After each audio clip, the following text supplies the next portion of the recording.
घमंडी सास।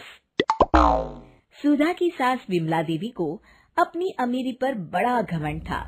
साथ ही वो लोगों को नीचा दिखाने का कोई भी मौका नहीं चुकती थी। ये लीजिए माँ जी, आराम से बैठकर खाइए। भगवान तेरा भला करे बेटी, बस पीने के लिए थोड़ा सा पानी भी दे दे। आप रुकिए माँ जी, अभी लेकर आती हूँ। अरे पानी ही क्यों, पूरा घर उठाकर दे दे इस भिखारन को। माँ जी, आप कैसी बातें कर रही हैं? ये बेचारी बूढ़े होने के साथ साथ अपाहिज भी है। ऐसे असहाय लोगों की तो हमें हमेशा मदद करनी चाहिए। अरे बहू, मुझे मत सिखा, तुझसे ज्यादा दुनिया देख कर बैठी हूँ। अरे इस शहर में इसके जैसे लूले लंगड़े और भीख मंगों की कमी नहीं है। अगर मैं तेरी तरह रोज इन सबको मुफ्त में खिलाने बैठ गई ना, तो मेरा तो दिवाला निकल जाएगा। क्या माँ जी, आप कैसी बातें कर रही हैं? ए बहू, एक बात मेरी कान खोल कर सुन ले। तेरे बाप के यहाँ मुफ्त में राशन आता होगा, मेरे यहाँ नहीं। और तू बुढ़िया क्या खड़ी खड़ी सुन रही है? भाग यहाँ से। सुधा, अंदर चल बहू। विमला देवी अपनी बहू सुधा को लेकर अंदर चली जाती हैं। कुछ दिनों के बाद, नमस्ते भाभी जी, कैसी हैं आप? अरे नमस्ते मोहनलाल, आज मेरे घर कैसे आना हुआ, और वो भी इतने सालों के बाद। भाभी जी, मेरे छोटे बेटे हरीश की अगले महीने शादी है, उसी का न्योता देने आया हूँ। ये लीजिए शादी का कार्ड। हे भगवान, अब तुम चाहते हो कि हम इतनी दूर तुम्हारे बेटे की शादी पर आए और उसके लिए महंगे महंगे तोहफे लाएं। तुम्हें पता भी है आने जाने में कितना पैसा खर्च हो जाएगा।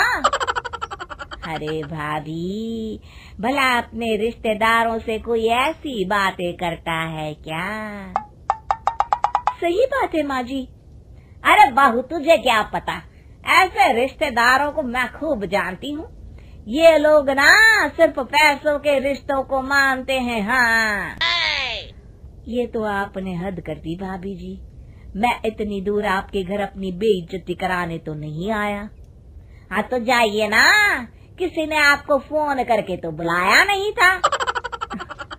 चलता हूँ भाभी जी, लेकिन याद रखिए, इतना भी घमंड अच्छा नहीं है।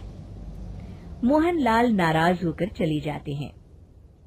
सुबह सुबह दिमाग खराब हो गया। अरे बाबू, एक कप चाय तो ले आ। सुधा मुंह बनाकर कहती है, लाती हूँ। कुछ दिनों के बाद, अरे बड़ी देर हो गई सुधा बेटी, तेरी सास अभी तक नहीं आई। जी आती ही होंगी। तभी विमला देवी वहाँ आ जाती है। लीजिए माँ जी आ गई। अरे रमना, तू बड़े दिनों के बाद आई, क्या बात है? बड़ी परेशानी में हूँ विमला। सुरेश के पिताजी की तबीयत बहुत खराब है। हमारे डॉक्टर ने तो बड़े शहर में दिखाने के लिए कह दिया है। अगर तू थोड़ी पैसों की मदद कर देती तो। अच्छा, तो पैसे मांगने आई है? हाँ विमला। रमना, मुझे माफ कर दे, मैं रिश्तेदारी में पैसों का व्यवहार नहीं करती। अरे ये तू कैसी बात कर रही है विमला? बुरे वक्त में तो अपने ही काम आते हैं। और वैसे भी तेरे पास पैसों की कमी है क्या, जो तू इस तरह की बातें कर रही है? अरे वाह, पैसे है तो क्या तुम लोगों में बांट दूं? हैं? लगता है तू भूल गई विमला। जब तू अपने गरीबी के दिन काट रही थी तो मेरे पति तेरे बच्चों का खर्च उठाते थे और उन्हें कितना प्यार करते थे। ये तो तू अच्छी तरह जानती है। देख ले बहू, ऐसे लोग होते हैं। अरे भूले भटके कभी मदद कर दी तो जिंदगी भर वही राग आलापते रहते हैं। और एक बात बता, छोटे बच्चों को प्यार कौन नहीं करता? माफ कर दे विमला, मैंने यहाँ आकर गलती कर दी। अब तू पहले जैसी नहीं रही। चलती हूँ।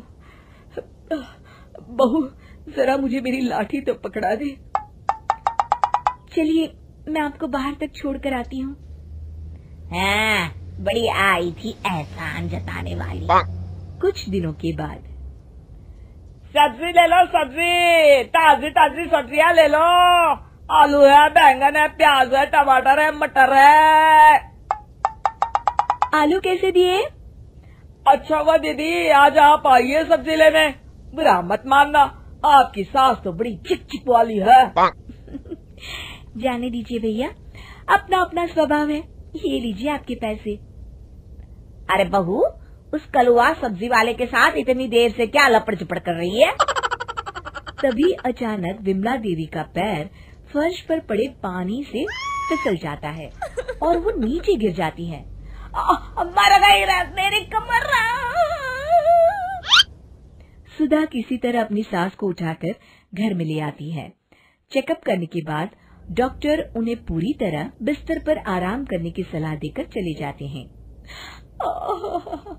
अरे बहू, अब तो लगता है मैं किसी काम की नहीं रह गई। अरे माँ जी, आप बेकार में चिंता कर रही हैं। कुछ दिन में आप पूरी तरह ठीक हो जाएंगी। इस तरह कई दिन बीत जाते हैं।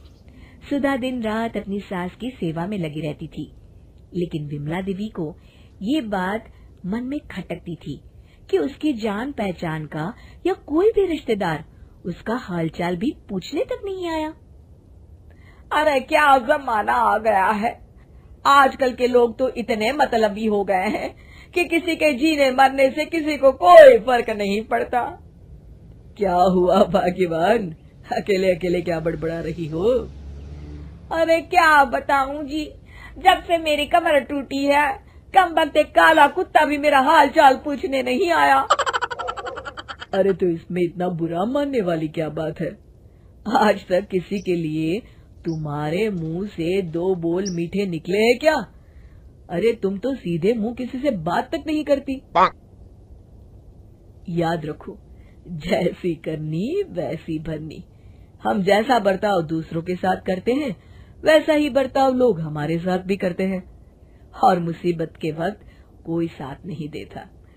अच्छा, मैं कुछ काम से बाहर जा रहा हूँ, ध्यान रखना अपना। भंवरलाल के जाने के बाद उनकी कही हुई बातें विमला देवी के जहन में घूमने लगती हैं। आंखों से अफसोस के आंसू बहाते हुए विमला देवी दरवाजे की ओर टकटकी लगाए अपने बिस्तर में खामोश लेटी रहती हैं। शिक्षा, जैसा हमारा बर्ताव होता है वैसा ही सामने वाले का भी बर्ताव होता है। इसीलिए हमें हमेशा याद रखना चाहिए, जैसी करनी होगी वैसी ही तो भरनी होगी।